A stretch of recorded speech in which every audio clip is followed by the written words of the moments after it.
South Korea in chaos. President removed. Snap election. Incoming. Have you ever seen a president fall from power for trying to bring back martial law? Well, that's exactly what just happened in South Korea. The country is now racing towards a snap presidential election after the Constitutional Court upheld the impeachment of President Yoon Suk-yeol and removed him from office just over a week ago. As South Korea, a deeply polarized country, gears up for a spontaneous presidential campaign, let's dive into what caused this political earthquake, what the upcoming election looks like, and what it could mean for the country's future. Late at night on Tuesday, December 3rd, then-President Yoon, a conservative who'd been in office since 2022, made a shocking announcement. He declared martial law across South Korea, something that hadn't been done since the end of military rule 4 decades ago. But the martial law didn't last long. Enough lawmakers quickly gathered at the National Assembly and voted to overturn Yoon's declaration. At the same time, growing protests erupted across the country. The pressure mounted. Within just 6 hours, Yoon was forced to back down and lifted martial law. But the damage was done. 10 days later, the National Assembly voted to impeach Yoon, suspending him from his presidential duties and setting up a trial at the Constitutional Court. The court was tasked with either confirming or overturning the impeachment. Fast forward through 4 months of intense protests, political turmoil, and court proceedings. And we arrive at April 4th. The Constitutional Court's decision was unanimous. All 8 justices voted to remove Yoon from the presidency.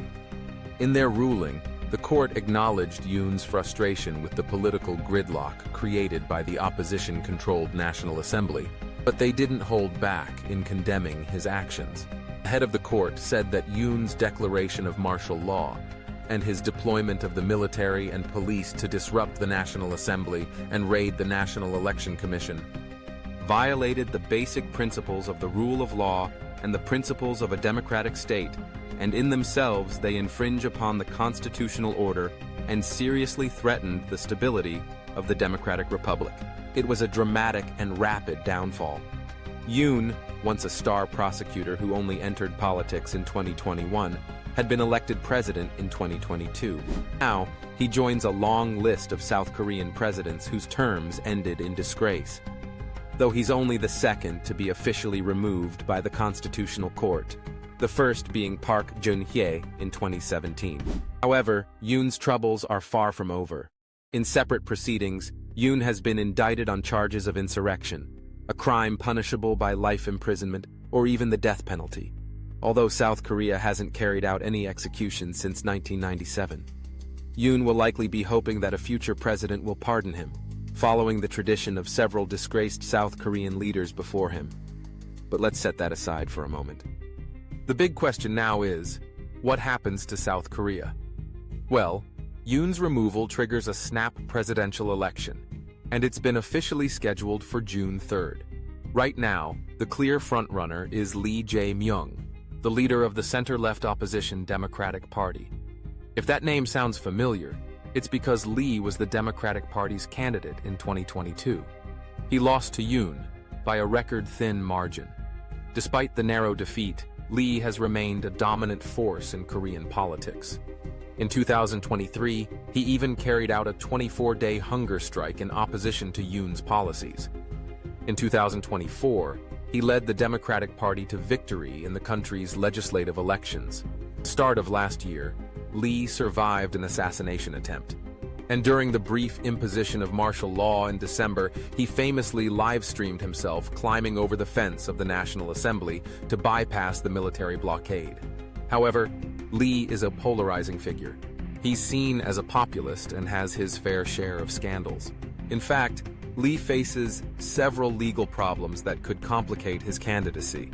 His most immediate risk, a conviction for election law violations, was overturned on appeal just last month. This cleared the path for him to run for president. But Lee still faces 4 other criminal trials, including allegations of corruption and bribery, any of which could ultimately render him ineligible. Fortunately for him, It's unlikely that these trials will be concluded before the snap election. In announcing his presidential run last week, Lee positioned himself as a champion of the people. An advocate for universal basic income, he pledged to tackle wealth inequality and economic hardship. But Lee also knows that to win, he needs moderate voters, especially conservatives disillusioned with the ruling party. He's been trying to shift towards the political center, talking about prioritizing economic growth, talking about maintaining strong ties with the United States, talking about reforming taxes. It's a delicate balancing act, and it's already causing frustration among parts of his core constituency, like trade unions, who fear he's moving too far to the right. Still, Lee's frontrunner status is undeniable. Polling puts him way out in front. But it's worth noting, the right-wing vote is currently split among multiple candidates. This division leaves Lee with an even bigger advantage. The ruling People Power Party, Yoon's party, is currently fractured between pro-Yoon and anti-Yoon factions. One potential presidential hopeful is former party leader Han Dong-hoon. Han broke publicly from Yoon after the martial law debacle and is trying to position himself as an anti-Yoon conservative, someone who can keep centrist voters on side. Han warns that a monster government could emerge under Lee Jae-myung if conservatives don't unite.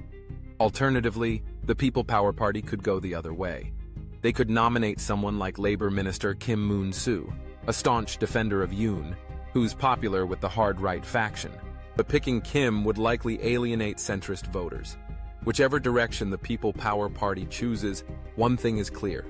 Lee Jae-myung's polling lead might narrow once a nominee is selected. But the deep rift within the ruling party makes it hard to imagine a quick or easy unification. And in one-on-one matchups, Lee still enjoys significant leads, meaning his biggest obstacle to winning might not be his rivals, but his own legal troubles. Whoever wins the June election, though, will face major challenges on day one. On the security side, dealing with tense relations with North Korea. On the economic side, navigating South Korea's export-heavy economy through a Trump-induced global trade war. And on the political side, healing a country left leaderless and divided for months. And even with a new president, South Korea's deep political polarization isn't going away anytime soon. In fact, the heated election campaign could deepen the divisions even further. However, if the polls are right and Lee Jae-myung wins, at least for a while, South Korea could move past the political paralysis that defined Yoon's term, since party control of both the National Assembly and the presidency would finally be aligned, at least until the next election. With that said, thanks for watching, and until next time.